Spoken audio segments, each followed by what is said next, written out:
দিনের বেলায় গৃহস্থ বাড়িতে দুঃসাহসিক চুরির ঘটনায় চাঞ্চল্য। প্রায় 25 গ্রাম সোনার গহনা সহ 60 থেকে 70 হাজার নগদ টাকা চুরি করে নিয়ে পলাতক দুষ্কৃতী।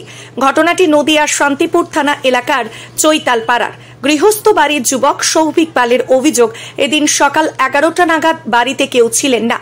সেই সুযোগ ব্যবহার করে কে বা কারা ঘরের মধ্যে ঢুকে আলমারি ভেঙে 25 গ্রাম সোনার গহনা লুটপাট করে।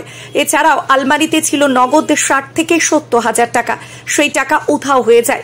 সব মিলিয়ে 2 লক্ষ টাকারও বেশি খোয়া গেছে বলে দাবি করেন সৌভিক পাল। এই ঘটনায় শান্তিপুর থানায় লিখিত অভিযোগ দায়ের হয়। যদিও অভিযোগের ভিত্তিতে তদন্তে যায় শান্তিপুর থানার পুলিশ। সৌভিক পাল এও বলেন, এর আগে তাদের এলাকায় বেশ কয়েকবার চুরির ঘটনা ঘটেছে। তার বাড়িতে চুরির ঘটনার সাথে ওই দুষ্কৃতীদের যোগসাজশ আছে বলে দাবি করছেন তিনি।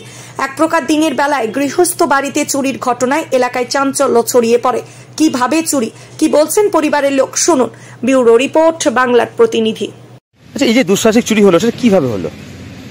11টা সাড়ে 11টার সময় বাড়িতে কেউ ছিল না। দিনের বেলায় ছিল তো চোর কোনোভাবে ঢুকেছে, চাবি পেয়ে গেছে কোনোভাবে। চাবিটা আমরা একটা জায়গায় রাখি, পার্টিকুলার জায়গায়, সেখান থেকে চাবি নিয়ে দরজা খুলে ভিতরে ঢুকে আলমারি খুলে সেখান থেকে টাকা সোনা দানা নিয়ে চলে গেছে।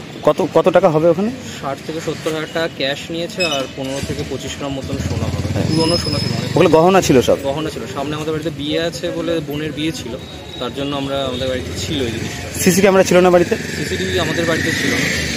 এমনি কোনো পরিচারিকার কাজ আপনার বাড়িতে কেউ করতো? বিশ্বস্ত, বহু বছরের পুরনো। আচ্ছা, তার 20 বছরের পুরনো। আচ্ছা, এমনি ছাড়া কোনো সন্দেহ হচ্ছে কাউকে?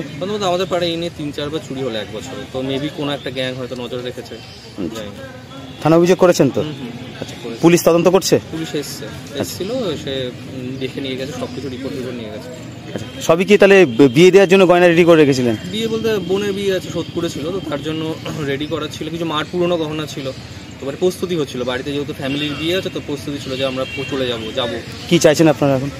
অবভিয়াসলি পুরনো গহনা, দাদুর শেষ স্মৃতি ছিল, ওটা তো রিকভার করতে পারলে খুব ভালো হয়। সব মিলে কত লক্ষ টাকা মোটামুটি গেল? ক্যাশ, গহনার মার্কেট প্রাইস ধরলে 2-2.5 লাখ 3 লাখ তো হবে। কতটা চিন্তার মধ্যে রয়েছেন এখনো? অনেকটাই, স্বাভাবিক। কোথায় বাড়ি আপনাদের? চৈতালপাড়া, ডাকঘরের কাছে চৈতালপাড়া। আপনার নাম? সৌভিক পাল।